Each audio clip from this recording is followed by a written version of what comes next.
comment est-ce que les dinosaures se sont éteints de la Terre, ont disparu de la Terre. Je dis, mais quatrième primaire, comment est-ce que les dinosaures ont disparu de la Terre? Alors j'ai dit, non, mais ce n'est pas de ton âge. Il dit, mais papa, c'est très simple. J'ai dit, comment est-ce que c'est simple? Il dit, la Terre a été frappée par des météorites et elle est entrée en période glaciaire. Et cette période glaciaire a éteint tous les dinosaures. J'ai dit, waouh! Donc, cette problématique que j'ai vécue en live montre à quel point aujourd'hui la jeunesse, notre jeunesse que nous regardons, est exposée à une tonne infinie d'informations. Comment pouvons-nous savoir qu'un enfant de quatrième primaire peut vous expliquer l'extinction des dinosaures en utilisant ChatGPT? Elle dit non, c'est simple. L'intelligence artificielle. Moi, je me rappelle en quatrième primaire, en tout cas, j'ai joué aux billes. Les devoirs étaient faits par les parents. Mais aujourd'hui, les devoirs sont faits par un support d'intelligence artificielle. C'est une manière, c'est un domaine très vaste. Dans le premier panel, on a exposé beaucoup de notions sur comment se font la connectivité, la fibre optique, la 5G. Tout ce qui a été débattu brillamment par le premier panel, c'est comme pour vous dire que maintenant nous avons un réseau. Le panel 1, je l'appelle, c'est les plombiers. C'est un plombier qui fait sa tuyauterie dans sa maison. Il a fait toutes les canalisations pour que l'eau arrive partout. Pour que l'eau arrive partout. Les réseaux de télécommunications sont donc une tuyauterie. Mais qu'est-ce qui va passer dans ces réseaux-là? Ce qui va passer dans ce réseau, c'est l'eau. Et l'eau, ce sont les applications. Et les applications, aujourd'hui, sont liées à une notion essentielle qu'on appelle l'intelligence artificielle. Je ne vais pas monologuer, je ne vais pas parler seul. Je vais inviter 4 personnes avec lesquelles nous allons échanger sur ce sujet et bénéficier de leur expertise. Je vais appeler M. Onésime Mboula sous vos acclamations. Mboulaye. Je ne sais pas pourquoi j'ai coupé le i. Hein. Monsieur Onésime, vous avez l'insigne honneur de prendre cette place. C'est un expert, c'est un enseignant à l'université. Tantôt, j'ai échangé avec lui. Il a étudié avec certains de mes anciens collègues. Et on aura le temps de recevoir son expertise. J'aimerais également inviter M. Guy-Germain Mbaki. Sous vos acclamations.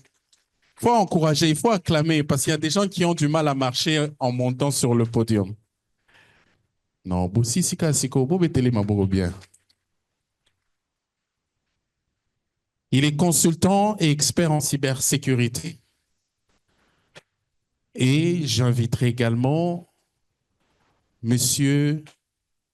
Gad Timba, qui est aussi un expert en intelligence artificielle.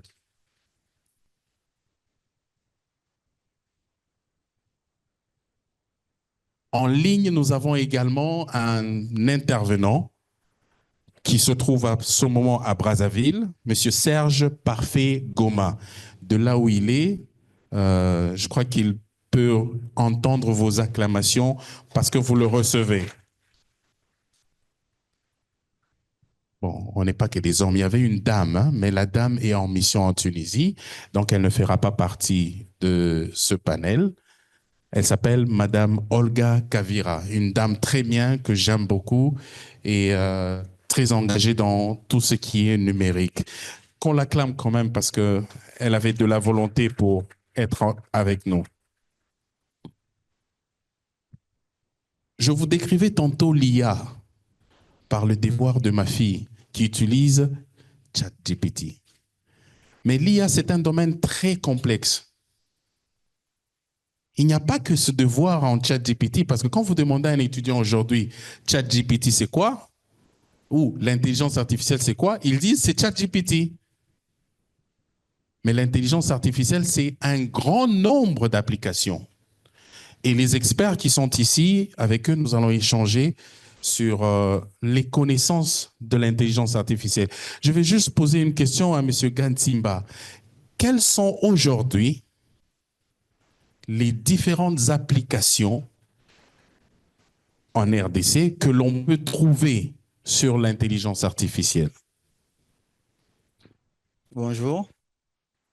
Voilà. En fait, quand on parle de l'IA aujourd'hui, on fait allusion à ChatGPT. C'est normal parce que c'est la première application générative de l'IA qui a été lancée en 2022 et ça fait vraiment un succès énorme. Mais l'IA a commencé depuis longtemps, depuis les années, je crois, 43, 45, avec Turing, etc. Les applications de l'IA qu'on peut retrouver ici en République démocratique du Congo, hormis ChatGPT, qui fait partie des applications de l'intelligence artificielle. Aujourd'hui, je suis fier de vous annoncer qu'il y a une solution développée par les Congolais. C'est un GIE, un groupement des intérêts économiques dont ma société Rook Security fait partie. Ça s'appelle mayeleai.cd, mayeleai.com. En fait, nous sommes en train de développer une intelligence artificielle, une application chat qui va en fait intégrer tout ce qui est culture congolaise. Alors, on cherche là des partenariats avec le Musée national pour essayer de mettre tout ce qui est dialecte de la République démocratique du Congo. Parce que l'IA, c'est la donnée. Quand on parle de chat GPT, on pose des questions, on trouve tout ce qui est américaine, européenne, tout ça, parce que eux, ils ont déjà eu le temps de mettre toutes ces données là-bas. Alors, je vous parle aujourd'hui de mayeleai.cd, mayeleai.com. Très bien. Alors, je posais une question à M. Onésime. La question de savoir, quand on dit que la RDC aujourd'hui peut être un pays solution pour le développement de l'IA et des nouvelles technologies. Qu'entendez-vous par là quand on dit, est-ce que réellement nous sommes un pays solution en termes d'IA, en termes de développement des technologies? Parce que je me rappelle ici, dans le premier panel, on a relevé toutes les insuffisances, n'est-ce pas? On a dit que la 5G n'était pas là, on n'avait pas la connexion partout, on a des coins de la République qui ne sont même pas du tout connectés. Mais aujourd'hui, l'IA qui est l'un des canaux qui passe au travers de ces réseaux, est-ce que la RDC est vraiment un pays solution pour tout ça? Merci beaucoup, M. Serge, pour la parole. Et c'est une question très, très intéressante. RDC comme étant un pays solution. Alors, la question qu'on doit d'abord se poser, c'est quoi un pays solution? Parce que c'est de là qu'il faut comprendre. Si nous comprenons c'est quoi un pays solution, alors chacun de nous sera en mesure de dire réellement si la RDC c'est un pays solution ou pas. Alors, un pays solution, comme c'est une notion que le président a essayé un peu de propager, hein, parce que c'était soulevé par lui lors de la conférence de l'Union africaine. Et puis, au niveau de l'ONU, quand on parlait des changements climatiques, cette conférence-là, c'est là que le président de la République a présenté la RDC comme étant un pays solution. Mais la question de savoir sur le plan technologique, est-ce que la RDC peut être considérée aussi comme un pays solution? D'abord, quand on parle d'un pays solution, ce n'est pas un slogan. Un pays solution, c'est une vision. Un pays devient un pays solution quand sa vision, en dépit, malgré ses difficultés, il a une vision des solutions qui part au-delà de ses frontières, au-delà même de sa région.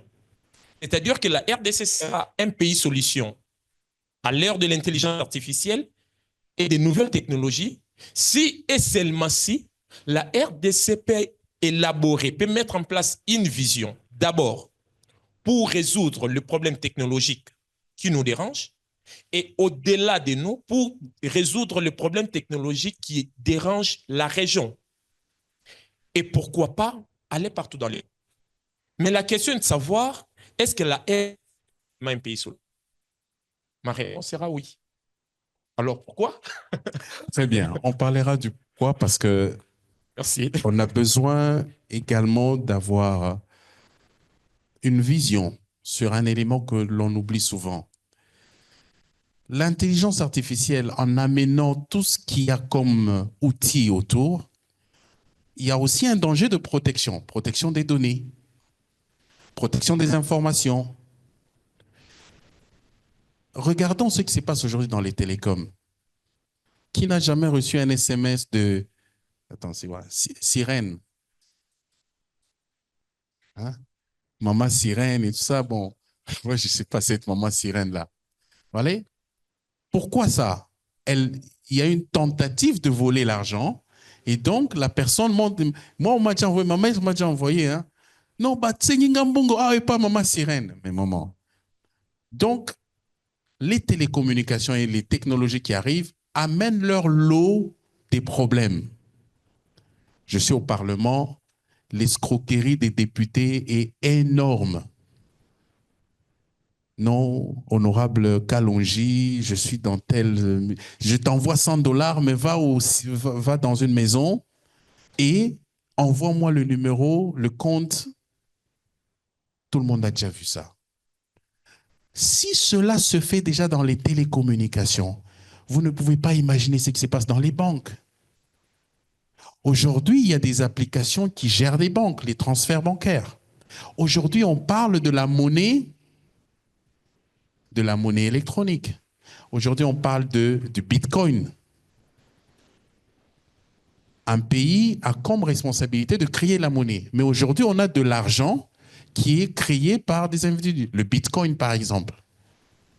Alors, par rapport à tous ces secteurs-là, à tous ces dangers de cybercriminalité, Monsieur Guy Germain Baki, vous êtes expert en cybercriminalité, à tout ce qui arrive autour de l'intelligence artificielle, quelle est votre approche aujourd'hui pour sécuriser l'intelligence artificielle, les applications qui arrivent par rapport au cadre dans lequel nous nous trouvons?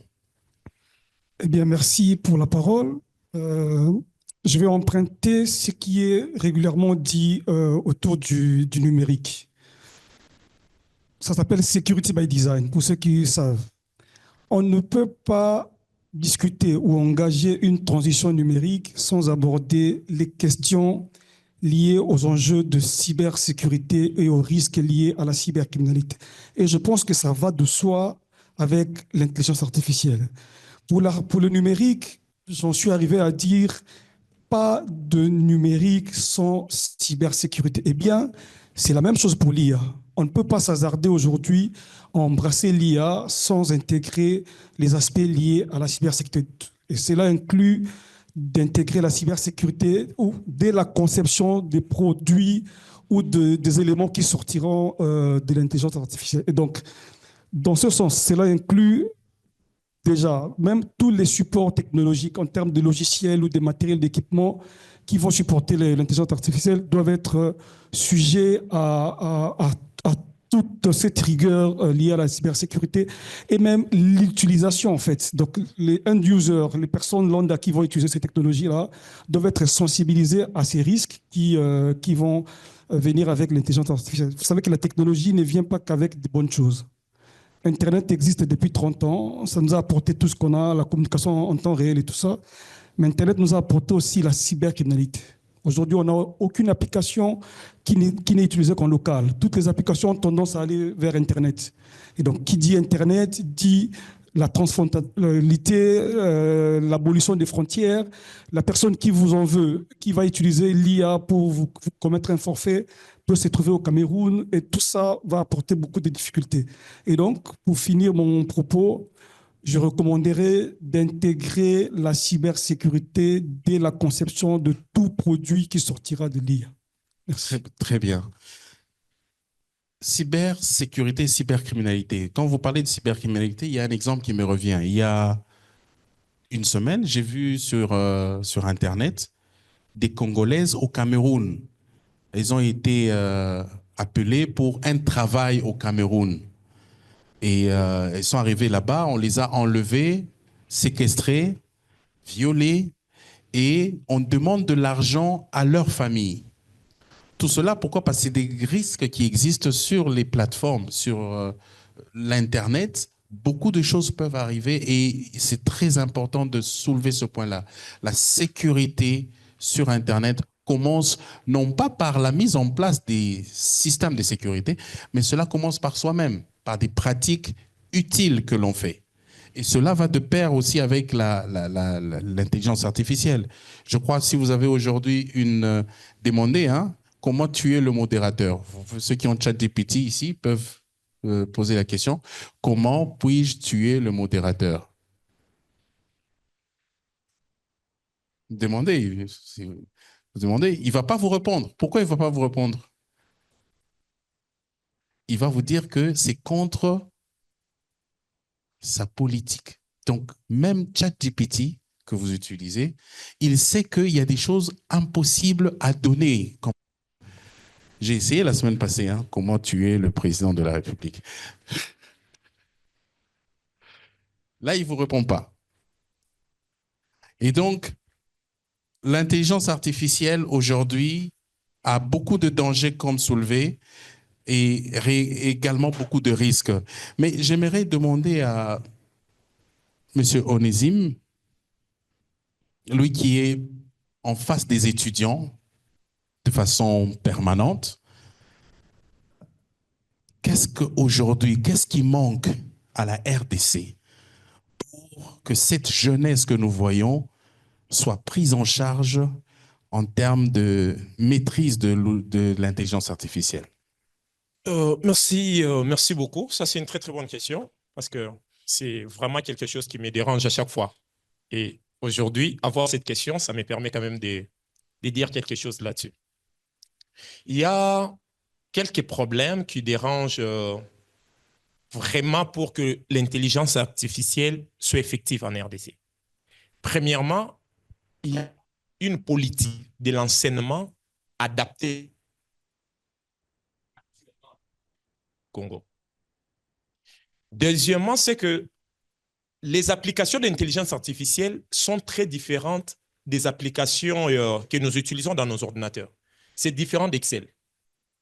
Tout le monde peut concevoir, peut développer une application Excel. Quand je dis tout le monde, c'est un informaticien, un développeur, bien sûr. Tout le monde peut développer une application de lecture de musique. Et quand je développe cette application-là, je peux envoyer ça à Singapour. La personne va écouter la musique. L'intelligence artificielle, c'est différent.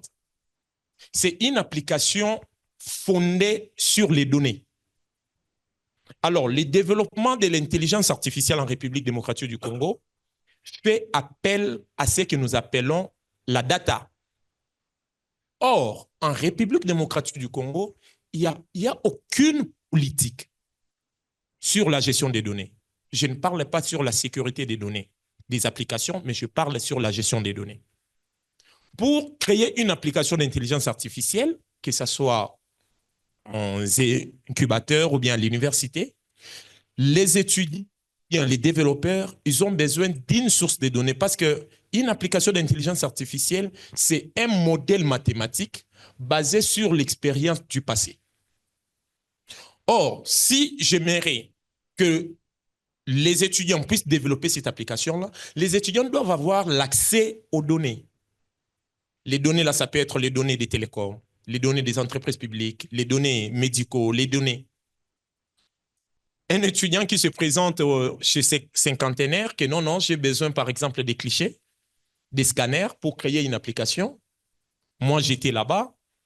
Là, vous parlez de votre cas, de l'application que vous Oui, je parle de mon expérience personnelle. Mais il faudrait peut-être nous expliquer, pour qu'on soit en phase avec vous, c'est quel type d'application que vous aviez? Je suis un bioinformaticien. Donc, mes applications, c'est que moi j'utilise, c'est que moi je développe.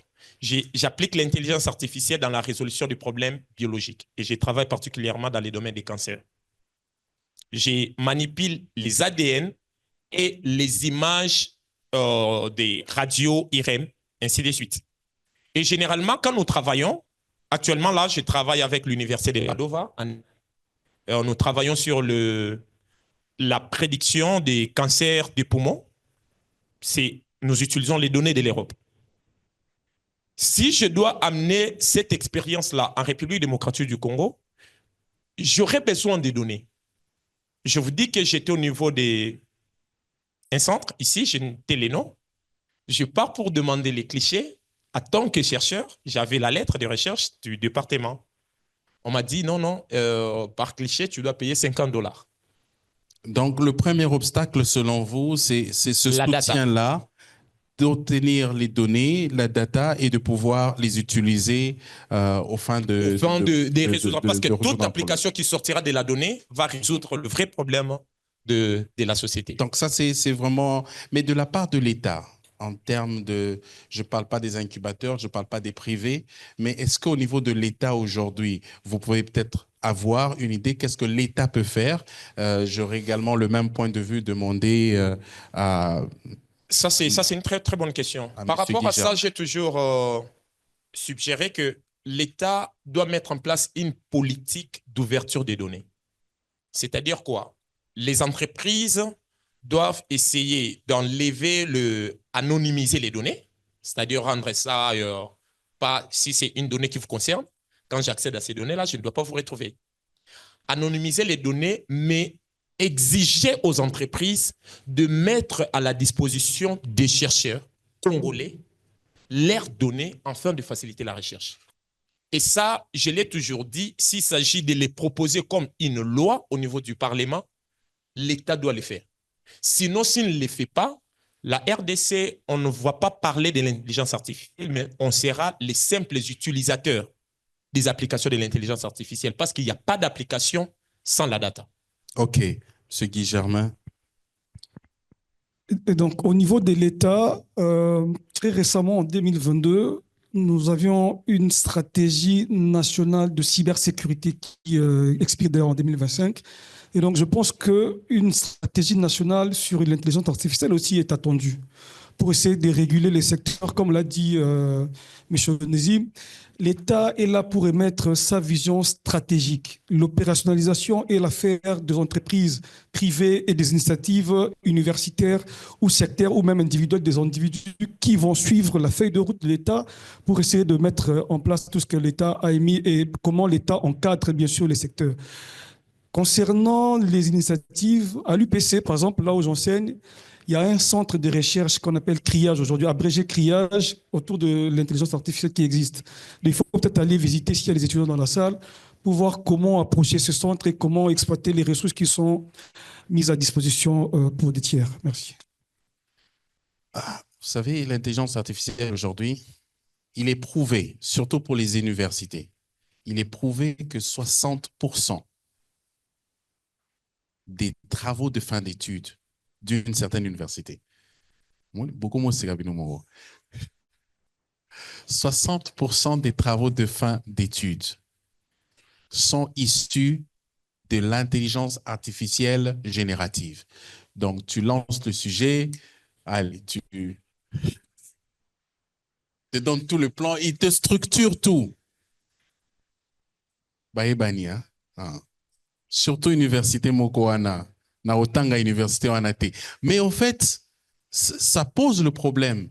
Il y a quelques années, travail de fin d'études, on voyait les étudiants eux-mêmes se déplacer. Arriver à Vodacom, j'ai travaillé à Vodacom, j'ai reçu beaucoup d'étudiants qui venaient pour avoir les informations. Mais aujourd'hui, ils n'ont pas besoin de se déplacer. Ils font comme ma fille de 4e primaire qui utilise une intelligence artificielle générative pour avoir des données.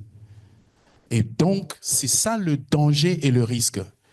J'ai été contacté par un professeur de l'UPC pour monter une application d'intelligence artificielle qui pourrait détecter tous les travaux issus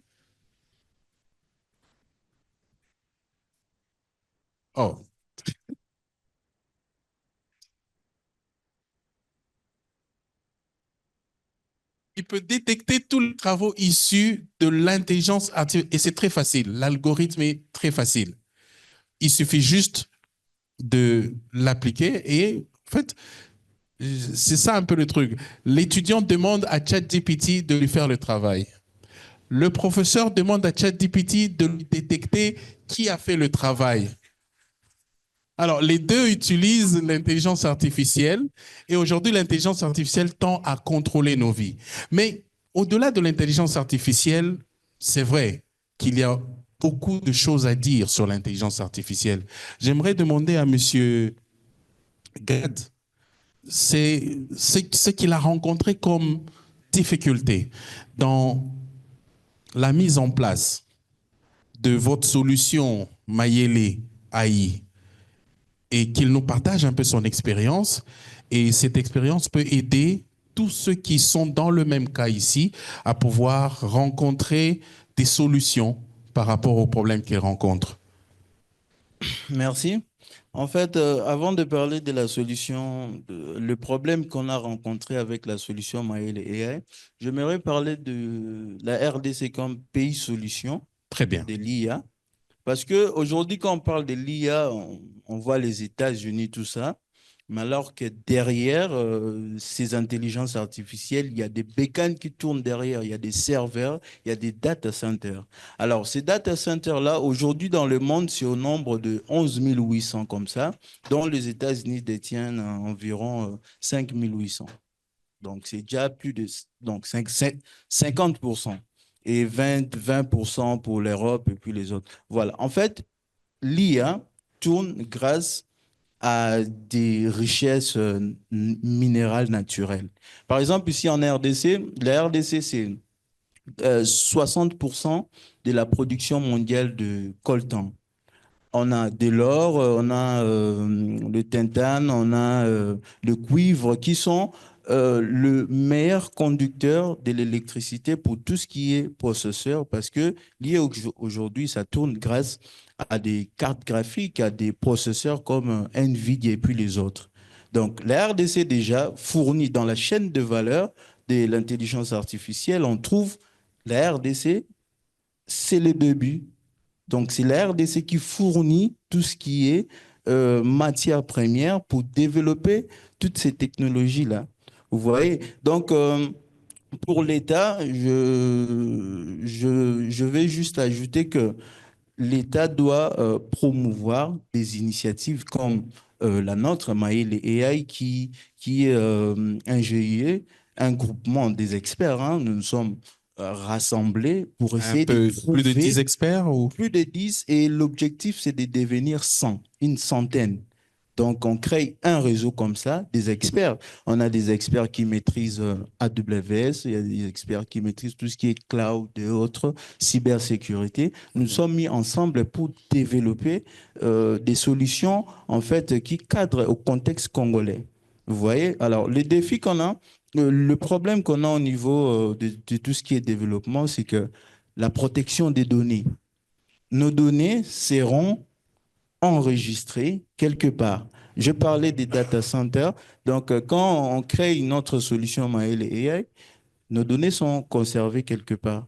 Et bien sûr, en RDC, actuellement, on a des data centers dont il y a un data center ici au DC et puis l'autre à l'IMD. Il y a aussi Open Access. OK, il y a aussi Open Access. Donc, il y a des initiatives également qui viennent et nous, au niveau de notre GIE, nous allons créer des partenariats avec ces genres de solutions locales. Donc, le problème qu'on a, c'est la sécurisation de ces données-là parce que l'intelligence artificielle en soi ne fait rien. C'est juste l'informatique, c'est un peu comme l'Internet, tout ça. En soi, ça fait rien. Alors, qu'est-ce qu'il faut pour ces systèmes-là? Ces systèmes-là doivent être nourris. Et la nourriture, là, c'est tout ce qui est donné. Alors, je mets aussi marteler sur la protection des données parce que c'est aussi une question assez pertinente. Aujourd'hui, on parle par exemple de tout ce qui est data broker. Ce sont les courtiers des données qui exploitent nos données. On a les données congolaises actuellement sur l'IA. Malgré, il y a certains qui vont dire non, il n'y a pas assez de données congolaises, tout ça. Mais si vous regardez tout ce qui est statistique, vous allez voir que la RDC, on a un niveau de pénétration sur Internet, des réseaux sociaux assez important. Alors, les data brokers font quoi? ils prennent nos données-là. Vous voyez, quand vous acceptez conditions d'utilisation, coche, coche, coche, coche, on coche tout ça sans lire le tout là. Quand on s'en fout, on coche et puis on passe. Qu'est-ce qu'ils font? Ils exploitent nos données. C'est ce qui se passe derrière. Ils exploitent nos données. Et quand, par exemple, aujourd'hui, hein, je prends un exemple un peu plus concret. On parle de l'IA ici. Il y a mon téléphone qui est là, à côté, qui capte. Il y a ces data brokers-là qui essayent de capter tout ce que nous sommes en train de dire ici. C'est pour des fins publicitaires. C'est ce qu'ils disent.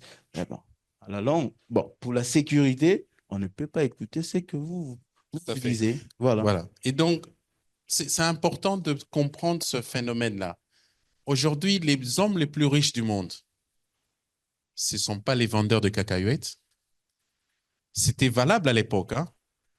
Dans l'Antiquité, à la Grèce antique, la Rome antique, les hommes les plus riches, c'était les vendeurs des tissus. Ils allaient en Chine, ils vendent les tissus et ils deviennent les hommes les plus riches du monde.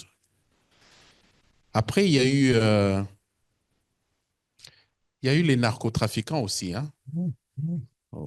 Aux Ubangi, au Teki, tu deviens l'homme le plus riche du monde, comme Pablo Escobar, par exemple. Il y a eu aussi les vendeurs d'armes. Je fabrique des armes, je les vends et je deviens l'homme le plus riche du monde. Mais aujourd'hui, les hommes les plus riches du monde, ce sont ceux qui contrôlent les données, l'information. Elon Musk, 359 milliards de dollars en termes de richesse. Et sur les 10 hommes les plus riches du monde, 7 sont des ingénieurs, 7 contrôlent la donnée. Google, Mark Zuckerberg, c'est le deuxième, contrôle la donnée, tous les GAFA que vous connaissez, ils contrôlent la donnée. Et donc, le contrôle de la donnée aujourd'hui est très important pour que la RDC, au travers de vous, les jeunes, deviennent des hommes riches et être une solution pour la RDC. Ça, c'est très, très important à noter parce qu'on parle de pays solutions, mais solutions pas seulement pour résoudre des problèmes de l'IA, mais solutions également pour résoudre un problème financier, de rendre la RDC beaucoup plus forte. Aujourd'hui, les États-Unis sont forts avec ces richesses-là à cause de leur intelligence. Peut-être que le prochain est dans cette salle et qu'il fera une application beaucoup plus grande que ce que nous voyons aujourd'hui. Je vais juste vous donner un dernier exemple pour vous dire, imaginez ce que Elon Musk aujourd'hui est en train de faire. Il a fait une puce, Neuralink. C'est une puce qui va être implémentée dans le cerveau. Cette puce-là émet des signaux Bluetooth, Wi-Fi et ainsi de suite et se connecte à l'ensemble du corps. L'objectif initial, c'est quoi? Faire marcher les boiteux. Parce que quand quelqu'un a un membre qui ne marche pas, c'est la connexion nerveuse, hein, entre les membres du corps et le cerveau. Et lui, il fait une puce pour rétablir cette connexion-là. Vous voyez là où le monde est en train d'aller. Ça veut dire que quelqu'un qui ne savait pas faire bouger son bras, il a une puce et il peut faire bouger son bras à cause de cette puce-là. Cette puce-là peut également être dans cette salle. Je regarde le régisseur qui est là-bas. J'ai dit, j'éteins la télé. Ma puce émet un signal et la télé s'éteint. Je peux allumer les lampes à la maison juste par la pensée. Je pense que les lampes doivent s'allumer. Rien que ma pensée fait allumer les lampes. Je peux démarrer ma voiture rien que par la pensée à cause de cette puce-là. C'est pas des trucs, c'est en train d'être fait aujourd'hui par Neuralink, un groupe qui est détenu par Elon Musk aux États-Unis. Donc, l'intelligence artificielle générative, quand on a dit ici avec ChatGPT et les autres, n'est que le 2% des applications disponibles aujourd'hui. J'aimerais donc poser une question à nos 3 intervenants pour conclure. Quelles sont leurs perspectives? Quelle est votre perspective? quand vous regardez l'intelligence artificielle aujourd'hui, qu'est-ce qui manque à la RDC? On l'a déjà dit un peu, mais qu'est-ce qui devrait être le coup de pouce pour que les choses aillent mieux? Et chacun s'exprimera à tour de rôle et on pourra conclure. Merci beaucoup. Moi, je pense que c'est ce que la RDC doit... Il y a trois choses. Premièrement, il faut que la jeunesse, les ingénieurs, puissent changer. Nous devons changer notre façon de penser. L'habitude de donner cet exemple de l'existence, l'être. Je prends l'exemple que, je vois les bois ici, devant ici, c'est en bois. Ça, c'est être en bois. Même si je fais 50 ans, ça restera toujours en bois. Mais M. Serge, je vous vois en veste. Comme vous existez, si on revient ici après un mois, j'aurais vieilli. Vous ne serez pas. Alors, c'est la même chose que nous devons prendre pour les RDC. Nous sommes dans un état actuel, mais la RDC doit exister. Si la RDC doit exister, alors nous devons faire exister la RDC sur le plan technologique. Et les solutions des nouvelles technologies, de l'intelligence artificielle, c'est à nous de les créer pour booster notre pays. Et deuxièmement, c'est que la politique nationale doit avoir une vision. Moi, ça m'étonne chaque fois quand je vois, non, horizon 2025. Comme nous sommes en 2025, on aura horizon 2030. Ça, ce n'est pas un projet. Sur le plan technologique, on ne peut pas faire des horizons comme ça. Nous devons voir, par exemple, l'horizon 2050. Et c'est sur base de ça qu'on peut penser à la technologie. On ne peut pas avoir l'horizon 2000 dans 5 ans. En fait, vous dites qu'il faut penser au long terme et non au court terme. Merci. Bon, mais je ne veux rien dire sur ta politique. Je vais intervenir sur 2 points. Le premier point, c'est de dire, moi d'ailleurs, je suis quelqu'un qui a fait 10 ans dans un cabinet politique. Je ne cite pas ceux qui savent peuvent connaître. La solution au problème de la société congolaise doit venir des universités. Les politiques ont montré leurs limites. Je dis ça sans gants. Ils ont montré leurs limites. Les universitaires, les étudiants doivent se mettre en marche pour réfléchir aux solutions, aux problèmes que nous rencontrons au quotidien. Et deuxièmement, je voudrais marteler que quand on parle de cybersécurité, de cybercriminalité, ce ne sont pas des slogans en fait.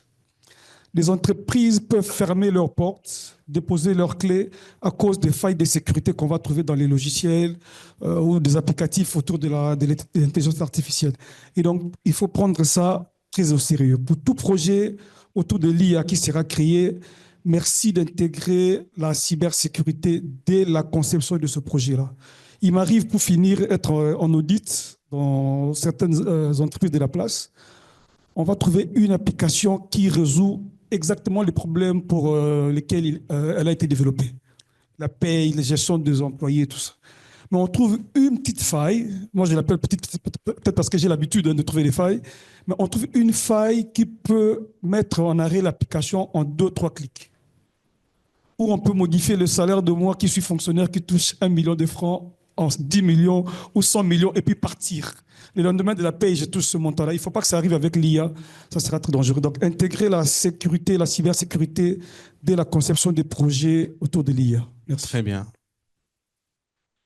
Oui, en fait, moi, ce que je vais dire, je rejoins mon confrère Guy Germain, c'est-à-dire les universités doivent jouer un rôle important dans le développement de l'IA. Alors, quand on voit recherche, on voit aussi beaucoup d'argent. Il y a des milliards qui doivent être investis dans ces secteurs-là. Mais aussi l'entrepreneuriat. Je vais parler de la chaîne de valeur de tout ce qui est intelligence artificielle. La RDC participe déjà en fournissant les matières premières. Alors, nous, ce qu'on peut faire, avoir des idées entrepreneuriales. C'est-à-dire qu'on ne se limite pas à ce niveau-là de fournir les matières premières, mais aussi passer à l'industrialisation. Et du coup, on peut appeler des investisseurs si nous avons des projets. Parce qu'aujourd'hui, je ne maîtrise pas trop les termes techniques. Il y a le lithium, on parle de lithium, mais en Lithium. RDC, lithium en soi, comme ça, en RDC, on ne trouve pas ça parce que c'est transformé quelque part. Ça se passe dans des usines. Alors, les usines, là, on ne trouve pas ça ici en RDC. Alors, pourquoi pas créer ces usines-là ici en RDC? Est-ce combien de jeunes ont de projets là? Et partant de cette optique-là, on pourra aussi attirer des investisseurs comme Nvidia qui créent des processeurs et puis les autres. Alors là, on peut faire de très bonnes choses et puis avoir de très bons résultats en ce qui concerne l'intelligence artificielle. Donc, mon mot, c'est lancer dans l'entrepreneuriat. C'est lancer dans ça. Très bien. Et je crois que dans ce lieu, il y a des entrepreneurs, il y a des gens qui écoutent l'expérience partagée par ces brillants intervenants. Il faut saisir la balle au bon et avancer. Je vais finir par un petit exemple. Je suis ingénieur mécanicien et mon travail de fin d'études, c'était comment faire une application pour améliorer la combustion dans une centrale à gaz, cas de la centrale de Mwanda. J'ai fait une application il y a plus de 20 ans. Je ne suis pas très, très jeune. J'ai fait une application qui a géré et contrôlé la combustion dans la centrale de Mwanda. Ça m'a valu une distinction. Quelqu'un, le jour de ma défense, regarde, il dit, mais tu programmes très bien. Je te prends, viens me faire une application de comptabilité. J'ai dit une application de comptabilité. Ingénieur, comptabilité, c'est deux choses différentes. Mais il m'a pris, il a voulu utiliser les connaissances que j'avais pour que je fasse l'application qu'aujourd'hui les gens appellent Sidonia. Il y a une application de douane, d'échange et de contrôle douanier, Sidonia. Quand vous arrivez à dédouaner quelque chose, vous le faites dans une application qui gère le guichet unique de douane. Donc, que ce soit au FIDA, au CC, DGDA, vous êtes en face d'une interface unique. Nous avons conçu cette application-là.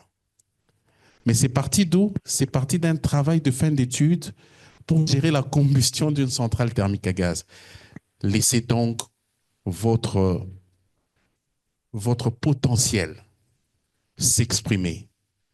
Et quand Sidonia a commencé à fonctionner, les recettes douanières étaient de 3 millions de dollars par jour à Matadi. C'est passé directement à 11 millions de dollars par jour à cause d'une petite application. C'est juste pour vous résumer ce que vous pouvez faire pour le pays. Je crois que M. Mohamed l'avait dit avant. Ne demandez pas ce que je peux faire pour le pays et ce que le pays peut faire pour moi, mais ce que moi, je peux faire pour le pays. Et vous en êtes capable. Je vous remercie et les intervenants vous remercient également.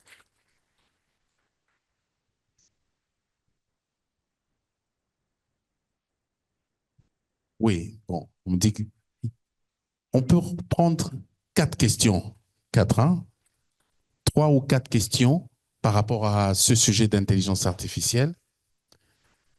Je vois déjà 5 mains, c'est compliqué. Alors, je commencerai par une dame. Il faut que ce soit une dame qui pose la première question.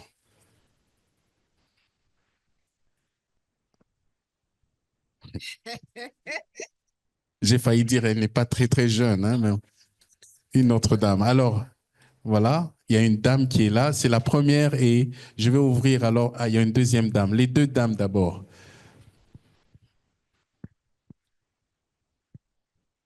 Bon, merci pour la parole m'accordée. Moi, c'est Makonga Mohamed Martine. Ma question s'adresse à monsieur qui a parlé du projet sur Mayele. Mayele.com. Mayele AI, c'est une... Mayele AI. Ouais. Voilà, c'est justement savoir, étant donné que nous sommes affrontés aux difficultés de l'acquisition des données, mais du moins, vous êtes à féliciter parce que vous avez pu quand même concevoir un projet. et que vous êtes en train déjà de développer quelque chose par rapport à ça. Quelle est la méthode que vous avez adoptée pour l'acquisition de ces données-là? Parce que nous savons que toute application d'IA est fondée sur la data. Comment vous avez contourné la difficulté que connaît la plupart des chercheurs dans ces domaines-là? D'accord. Deuxième question. La dame d'abord. Il y a une dame qui a levé la main là. Voilà. Désolé de faire le tour il fallait qu'il y ait 2 micros. On va répondre aux questions de 2 dames. Je suis très genré, hein? Je contrôle le genre. Ensuite, on parlera des hommes. Ok, bonjour à tout le monde. Je suis Agathe Makassi. J'allais demander la question sur quelle est la réglementation ou la politique devait être Vous posez la question. à messieurs de cybersécurité. Monsieur Guy Germain. Voilà. Monsieur Guy Germain Mbaké. Désolé. Monsieur de cybersécurité, on a compris. Quelle réglementation ou politique devait être mise en place pour garantir un environnement numérique qui favorise le développement de la technologie des AI? C'est bien. Merci beaucoup pour la parole. Oui. Moi, c'est Mouchingo Tchirboine Amandine. J'ai fini en Polytechnique en génie mécanique à l'université Mapan. Je compte pour À mon master. l'université? Mapan. Ah, OK. Oui. Pour mon master, je compte me spécialiser spécifiquement dans la sécurité industrielle et gestion des risques technologiques. Ma question cadre plus avec la cybersécurité, mais aussi un peu avec l'IA. Je voudrais savoir comment la RDC peut-elle anticiper les risques liés à la cybersécurité industrielle tout en poursuivant sa transformation numérique? Alors, la question est adressée toujours à Monsieur Cybersécurité. Oui. D'accord. J'espère qu'ils ont noté et je vais les laisser réagir d'abord aux dames. Ensuite, on prendra quelques questions de la junte masculine. Vous pouvez intervenir à la première question. On commence par Gad et ensuite on parlera des autres questions posées à Monsieur cybersécurité. Et enfin, on terminera par Monsieur Onésime. Alors, merci, Madame Martine. La question orientée sur la difficulté liée à la data.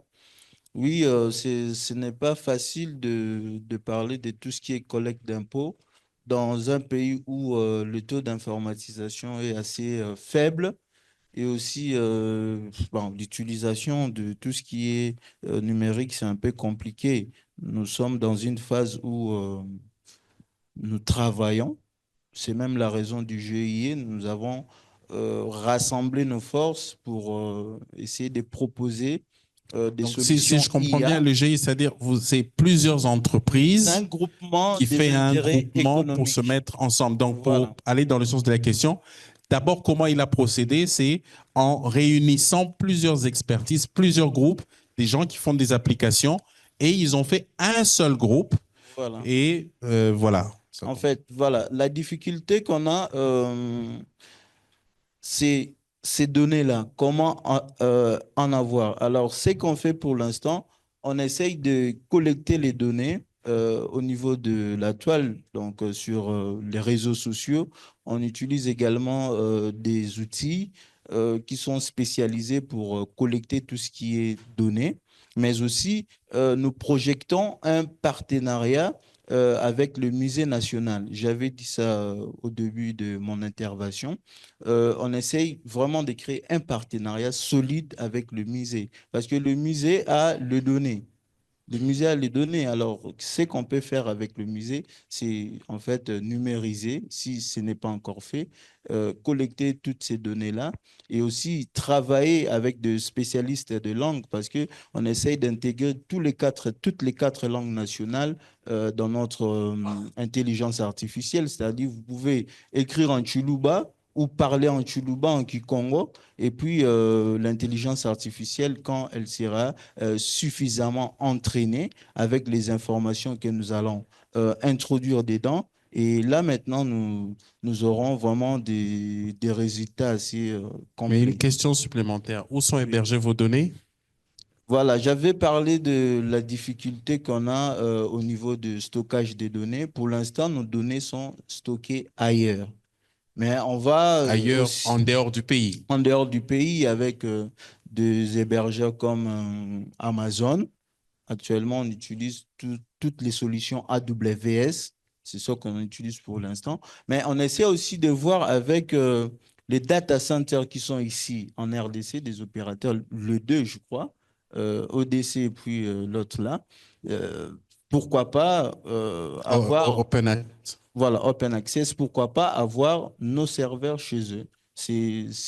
Donc, ça fait partie de nos défis actuels qu'on a et je crois qu'on va y arriver. Bon, la demande est faite et je crois qu'Open Access est dans la salle et qu'il fera un prix assez Abordable. démocratique. Voilà. Alors, merci pour la question sur la régulation. J'apprécie bien cette question parce que la cybersécurité n'est pas seulement une question technique. De par sa définition, les experts sont là au signé à côté. C'est tout moyen technique, organisationnel, humain et juridique. La suite peut changer, hein, ça pour répondre à la menace cybercriminelle, pour assurer la disponibilité, l'intégrité, la confiance, et ainsi de suite. Et donc, la question juridique, elle est fondamentale, que ce soit pour le numérique, que ce soit pour l'intelligence artificielle. Et donc, pour le numérique, par exemple, nous avons le code du numérique que je juge comme un premier pas, mais un premier pas très insuffisant parce que c'est un texte qui prône beaucoup plus les sanctions que de poser les cadres pour un épanouissement du numérique, en fait. Et donc, quand je parle d'épanouissement du numérique et même pour la cybersécurité, il y a des organes qui ont été prévus dans le code qui, jusqu'à aujourd'hui, ne sont pas créés pour réguler le secteur. Et donc, il ne faudra pas que la régulation autour de l'IA souffre de la même chose, en fait. Prévoir la création des organes pour réguler les secteurs et que ces organes-là ne soient pas créés et que ça ne soit pas axé sur les sanctions. Pour la petite histoire, je suis en train de poursuivre un master 2 en droit du cyberespace africain. Et donc, mon sujet de mémoire, c'est de savoir, pour répondre à la menace cybercriminelle, faut-il prioriser les sanctions ou l'éducation numérique? Et moi, je pense que si on éduque les individus, le peuple et les landes au numérique, on aura moins d'incidents autour de la cybercriminalité parce que les gens sauront basiquement comment se protéger. Et donc, on peut emprunter la même logique quand il s'agira de l'intelligence artificielle. Donc, un cadre qui va prôner moins de sanctions, pas trop de sanctions, mais beaucoup plus de l'éducation autour de l'IA. Et donc, pour les risques liés à la transformation numérique de l'industrie, et donc, ça, j'ai noté que les risques vont être tels que la dépendance à une technologie amène beaucoup de revers. Je prends l'exemple très vite de l'Estonie. En 2007, l'Estonie était déjà un État hyper connecté, donc un État pour qui toute l'administration et le fonctionnement dépendaient du numérique. Et une cyberattaque venant de la Russie, pays par terre pendant un long moment. Et donc, ces risques-là pouvaient être gérés bien avant. C'est dont j'ai parlé il n'y a pas longtemps. Il faut intégrer ce n'est pas vraiment un slogan. Je sais que Osni m'entend parler. Garde, il y a Kevin qui m'entend parler. Ce ne sont pas des slogans. En fait, quand on dit intégrer la cybersécurité dès la conception, ce n'est pas de la blague. Parce que toute une entreprise, tout un État peut être mis à genoux à cause d'une faille de sécurité négligée. Et les failles de sécurité ne sont pas que techniques, même sur les humains, en fait. Et donc, dans les risques, il faut aussi prendre en compte la formation des personnes qui vont être au contact à ces technologies-là. Il faut une formation adaptée autour de l'IA, bien sûr, autour de la cybersécurité, mais aussi lorsque une organisation, petite soit-elle, même un État, doit prendre la direction d'une technologie, doit accepter une technologie, il faut l'accepter tout en prenant en compte le contexte local de là où la technologie va être appliquée. Je prends un exemple simple pour fermer ma fenêtre. Si en France, le transport, là je vais parler des opérateurs d'importance vitale, les OIV sont des entités, lorsqu'elles sont victimes d'une cyberattaque, ça peut constituer une crise au niveau de l'État ou au niveau de la sécurité, et ainsi de suite. Et donc, si en France, le domaine de transport fait partie des OIV, au Congo, on ne peut pas avoir le luxe de dire ça en ce moment. Ce n'est pas notre cas aujourd'hui. Donc, si on attaque Transco, quelqu'un va prendre sa moto, il va aller au travail, quelqu'un va rentrer, on prend un taxi et tout ça. Et donc, lorsqu'on va accepter l'IA et les problèmes sécuritaires qui vont venir, il faut qu'on regarde l'IA en face avec le contexte congolais. Qu'est-ce que nous avons pas, et jusqu'où on peut aller, et qu'est-ce que nous avons en termes de data. La première contrainte serait, par exemple, la data. La data congolaise n'existait pas encore pour faire une exploitation locale. Il faut la mettre en place. Et ainsi de suite. Donc, c'est avec ces propos que je pourrais répondre à ces deux questions. Monsieur Onésime, attendez, je vais prendre deux questions. Une question. C'est plus possible, on dit que c'est plus possible. Une question. Alors, oui. Ok, je suis Placide Boussit, je suis développeur web. Ma question s'adresse vraiment à M. Mboulaye, parce que vous êtes étudiant, plutôt enseignant, tout le temps vous êtes devant les étudiants.